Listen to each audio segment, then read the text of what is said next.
Hello everybody, how are you doing? Good, I hope. So, it's been a few weeks. Don't worry, I'm very clearly still alive. I've just been very busy with some things.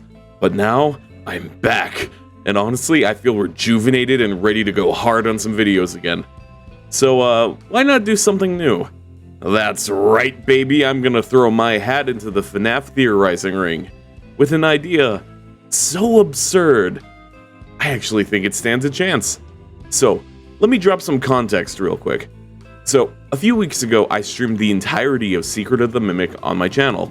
Me and chat went through and got every ending, found pretty much every secret that we could, and almost entirely just 100%ed it. I think I only have like 5 achievements left to get. But the thing we enjoyed the most was getting all that sweet, sweet lore. Because with the introduction of MCM, Edwin, and obviously the Mimic, there are so many pre-established lore bits that are now called into question. Just how long has Fazbear Entertainment been in business? What even was Henry's role in the company anyway? How much of Fazbear Entertainment is the result of Edwin and not William or Henry, like we previously thought? These are all questions that were rushing through my mind as I was playing, and I intend to solve every last one of them. On stream, I mentioned that sometime I would like to make a FNAF lore video, and I asked chat if that's something they'd like to see. And yeah, turns out it very much is, so that's my next big project. But before we actually jump into doing all that, I wanted to start with a little precursor theory to that series. And with the theory that I haven't actually seen anyone else talk about, and that is how Secret of the Mimic actually solves Midnight Motorist. Yes, I know, that is a pretty huge claim for little old me, as someone who is, while I've kind of been making my own theories since the original FNAF 1, I'm pretty brand new to the theory video scene, so, listen, I'm no MatPat dual process theory or even John FNAF, but I actually do think I'm onto something here, and it hinges on 2 very major reveals from Secret of the Mimic, and that is M2 and what I'm dubbing as the William Afton adds corporate espionage to his list of crimes incident. So, to start this theory off, let's talk about M2, and more importantly, what we know about M2. Most of this is going to be absolute basics that you probably already know, but let's just quickly skim through it for the sake of recapping. M2, who is the Mimic that we encounter throughout the game, is Edwin's second attempt at making the Mimic, with M1, or as it's better known as Fiona, being the first attempt. But we're not really here to talk about Fiona, or even really much about the Mimic during the game here. No, I want to talk about where the Mimic ends up at the end of the game. More specifically, the Parachute.exe ending, which is personally what I believe to be the canon ending of the game. It just makes the most sense. Now, the last thing we see M2 actually do is walk into the forest near the highway that Arnold, ended up crashing on, which is presumably not too far from MCM. So that's important, but let's just put a pin in that for a little bit. And let's switch over to the fun part of my theory, the incident where... Okay, so during the course of Secret of the Mimic, we learn that Afton has been convincing the employees of MCM to not only spill Edwin's secrets, but to also come over to Fazbear Entertainment. All while him and Henry are presumably drawing out the Fazbear project for the sake of essentially assimilating MCM into Fazbear Entertainment. We see several emails about this, and even the general plot of the game basically confirms this exact thing. Now, you're probably asking, why is this important? What does this have to do with Midnight Motorist? Hear me out. But it's because of this email here, where he says, and I quote, "Although we technically own the land, we would never touch the house your parents built." So yeah, William 100% touched the house his parents built. I mean, come on, it's William Afton. He's not exactly known for his high moral standing here, so I think it's safe to say that he not only takes the land, but after Edwin is MIA, he takes his house, or what's left of it after the ending fire. It just hit me, there sure is a lot of those in this franchise, huh?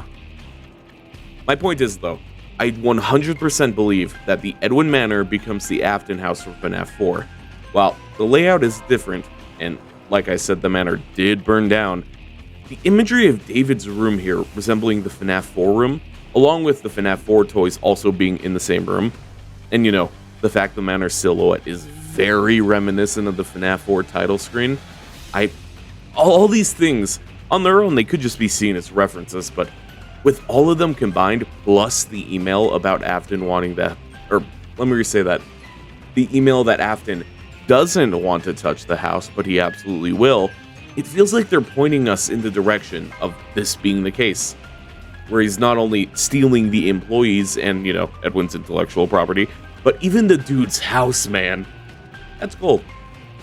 Now, those are the two major pieces of evidence I have. So now that we got that all talked about, let me actually present the theory and how it connects back to Midnight Motorist. So, let's go over what we do know about Midnight Motorist, alright? The minigame is currently believed to be from the perspective of William Afton, seemingly right after killing Charlie Emily in the back alley. He's also potentially drunk here, but that's not really relevant to this part of the theory. No. We know that he drives to his house, goes to see his child, which is a whole other discussion. It's whether it's CC or Michael. That, like I said, whole other discussion. But only to find out they escaped through their window and ran off back to that place again, with a pair of animatronic footprints seen nearby. Alright, now that we've recapped that, let's actually talk about it, because I believe that while Afton was off stabbing his co-worker's kid, his own kid didn't run off. No, he was taken by the Mimic. That's right, I believe that the footprints here don't belong to Shadow Freddy or Golden Freddy or anything I've seen people suggest. No, I think this is the Mimic in a mascot costume. Because we know for a matter of fact that the Mimic is just kind of out there. Like, at the end of Parachute.exe, like I pointed out, he's just in the forest. He could be going back to MCM, but, like I pointed out, if the Edwin house becomes the Afton house, then that is the same area. In fact, it's highly likely that the same road we drive on in Midnight Motorist is the same highway that Arnold crashes. That just lines up way too well. Now, I'm sure some of you are wondering, where would the Mimic have even gotten the mascot suit at this point?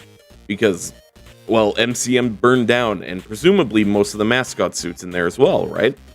Well, here's the thing. In Ruin, we see some of these costumes under the Pizzaplex, and that's a whole other discussion in of itself. But we do know that some of the mascot suits survive.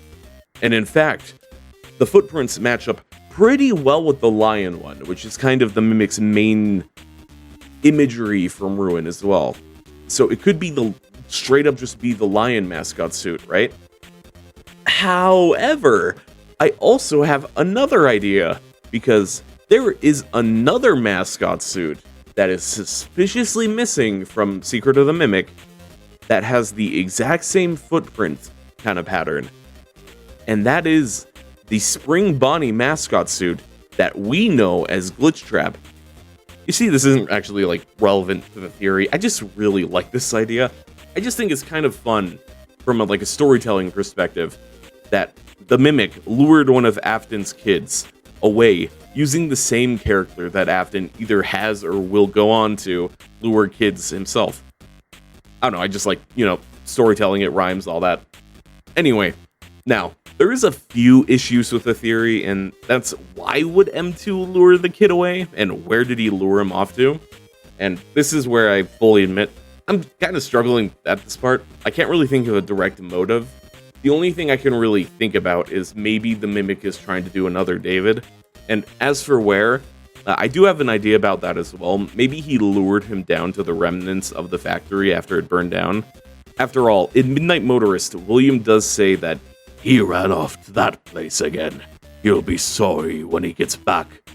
Now, personally, I've always felt iffy about that line, because if it was Fredbear's or even Freddy's, why would he just call it that place like he's not really familiar with it? He's literally one of the high-ranking, if not the owner of Fazbear Entertainment. He runs the place. And we all know William is a very, very prideful dude. And a showman on top of that. So I can't see him referring to something that connected to him as just that place. But if it's what's left of MCM, that would make a bit more sense, wouldn't it?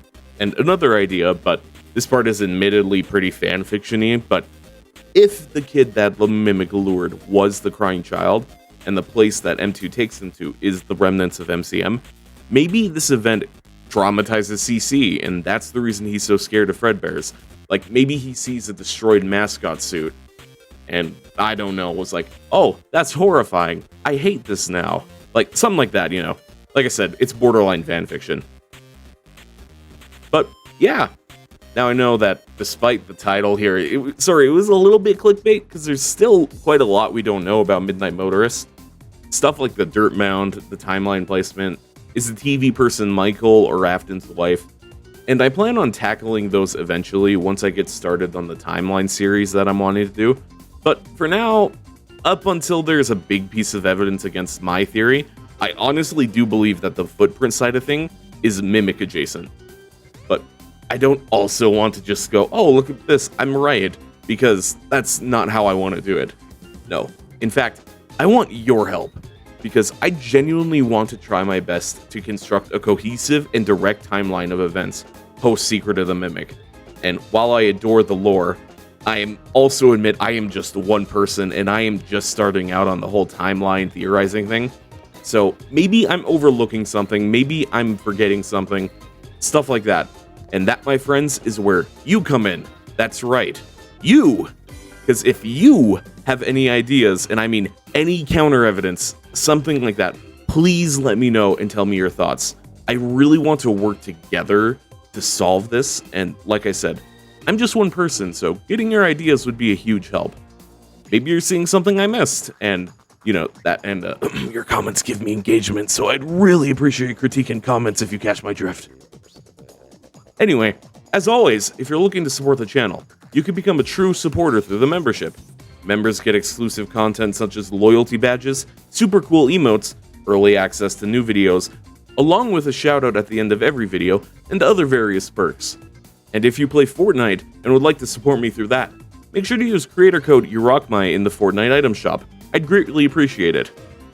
Thanks for watching, and don't forget, I unironically think David was William's first victim. I'm not joking there. I'll elaborate